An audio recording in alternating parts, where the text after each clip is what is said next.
The first time it happened, I couldn't believe my ears. My wife, Rachel, and I were at her parents' house for a Sunday lunch, something we had been doing for years.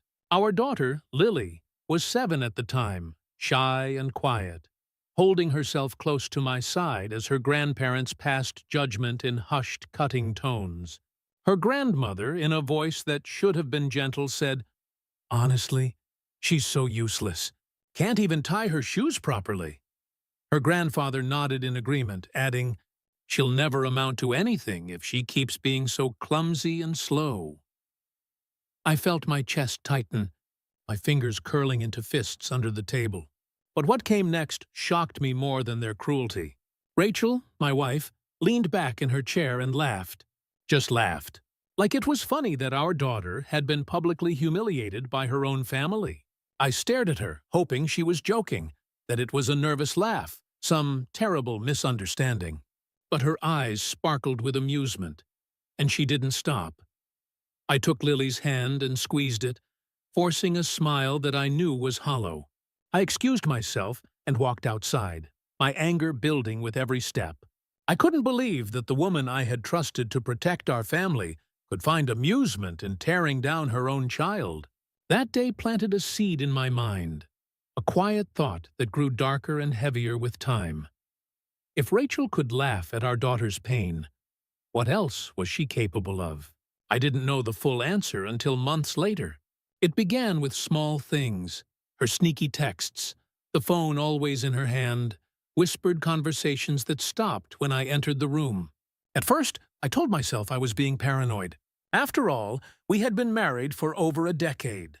Surely she wasn't doing anything to betray me, not after everything we had built together. But the unease never left me. The seed had taken root, and I couldn't ignore it. Then, one evening, I came home early from work. I had wanted to surprise her with dinner, something simple. But as I walked through the front door, I noticed the scent of perfume that wasn't hers. The lights were dimmed, the bedroom door shut. My heart pounded. An instinct drove me up the stairs. I opened the door quietly and froze. There she was, Rachel, with another man, completely unabashed, completely exposed. My stomach lurched, and the world seemed to tilt around me. The shock of that moment is hard to describe. It wasn't just the betrayal. It was the realization that the woman I had trusted, who had laughed while my daughter was humiliated, had been lying to me, betraying our family behind my back. I stepped back silently, letting the door click closed, giving them the illusion that I hadn't seen a thing. I didn't confront her immediately. I wanted proof, clarity, and a plan. My anger had turned cold, deliberate. Over the next few days, I collected evidence. Text messages, photos, bank statements, everything that showed the depth and duration of her affair. Each discovery added fuel to the fire that had been smoldering since that Sunday lunch. Every laugh she had given at Lily's expense came back to me, sharper and crueler than before. The thought of letting her remain in our home, our life, became unbearable. When I finally confronted her, I did it with calm precision. She tried to deny it, to twist the story, to blame me for her unhappiness.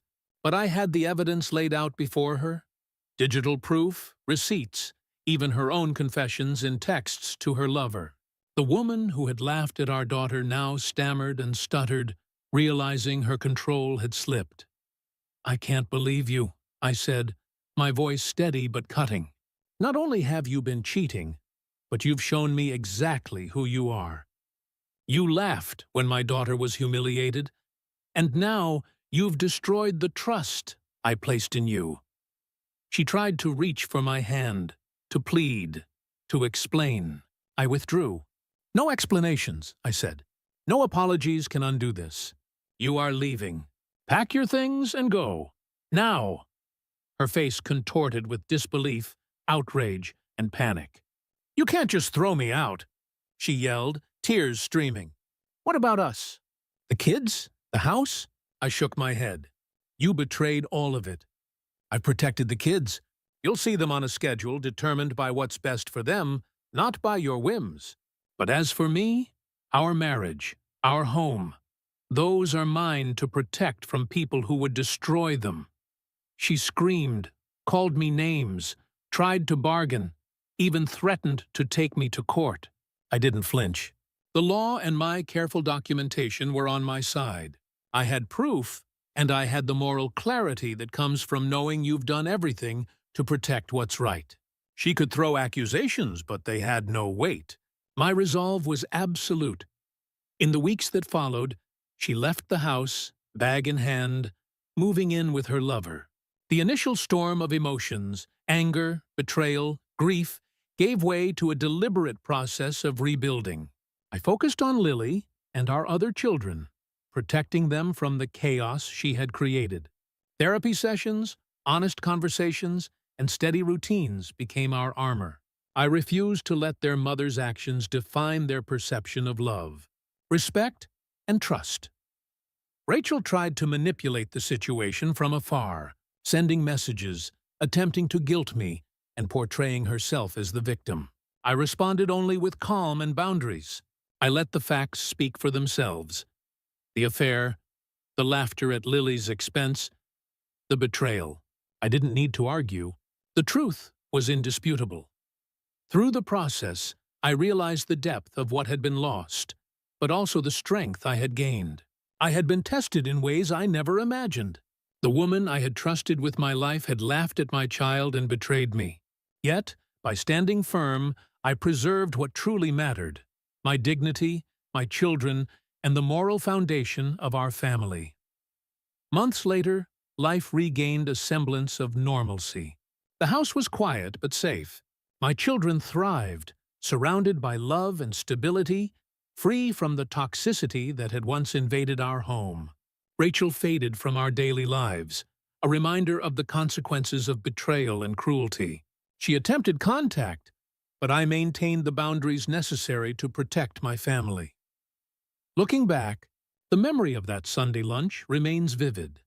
The laughter, the cruel words, the way she had stood by and amused herself while my daughter suffered. That day had shown me the person she truly was, even before the affair became undeniable. Betrayal, once revealed, is often the final confirmation of what you've always suspected. It is painful, but it also provides clarity. The revenge I sought was not about cruelty or humiliation. It was about justice, protection, and reclamation. By removing her from our home and asserting control over our family's environment, I reclaimed the life she sought to undermine. The affair, the laughter, the betrayal, all had consequences. She learned, too late, that her actions could not dismantle the family I had built without integrity, patience, and resolve. Now, when I watch Lily and our other children laughing, playing and growing in a safe, loving environment, I feel a sense of quiet triumph. Not because I destroyed Rachel or caused her pain, but because I preserved what mattered most: the love of my children, the integrity of my home, and my own sense of self-worth remained intact.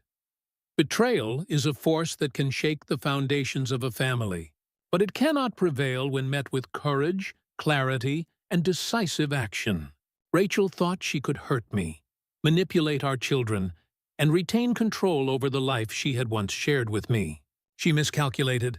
By standing firm, by asserting boundaries, and by prioritizing the well-being of those who mattered most, I turned a moment of devastation into an opportunity for renewal.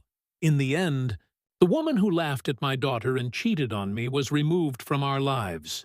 The family she sought to disrupt remained strong, and I learned, through heartbreak and betrayal, the power of standing firm, the importance of protecting innocence, and the quiet satisfaction of reclaiming a life that was almost lost.